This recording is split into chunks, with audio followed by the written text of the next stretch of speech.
નમસ્કાર, આપ જોઈ રહ્યા છો નેશન પ્લસ ન્યૂઝ. હું છું આપની સાથે હેતલ ભગત.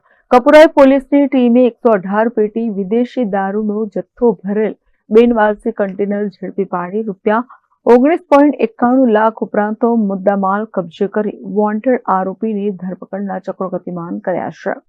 મળતી માહિતી અનુસાર કપુરાઈ પોલીસ સ્ટેશનની સર્વેલન્સ ટીમને બાતમી મળી હતી કે કપુરાઈ ચોકડીથી વાઘોડિયા ચોકડીની વચ્ચે રાજસ્થાન પાસિંગના એક કન્ટેનરમાં વિદેશી દારૂનો જથ્થો છે.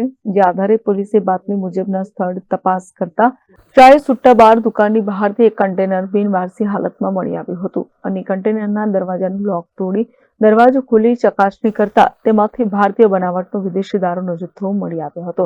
પોલીસે અલગ અલગ બ્રાન્ડની દારૂની ₹9,91,200 ની કિંમત ધરાવતી 1,416 બોટલો તથા કન્ટેનર વડે કુલ ₹19,91,200 નો મુદ્દામાલ કબજે કરી કન્ટેનર ચાલક, માલિક, દારૂનો જથ્થો મોકલનાર તથા મંગાવનારના સગડ મેળવવા વધુ તપાસ હાથ ધરી હતી. Bureau report, Nation Plus news, Vadodara.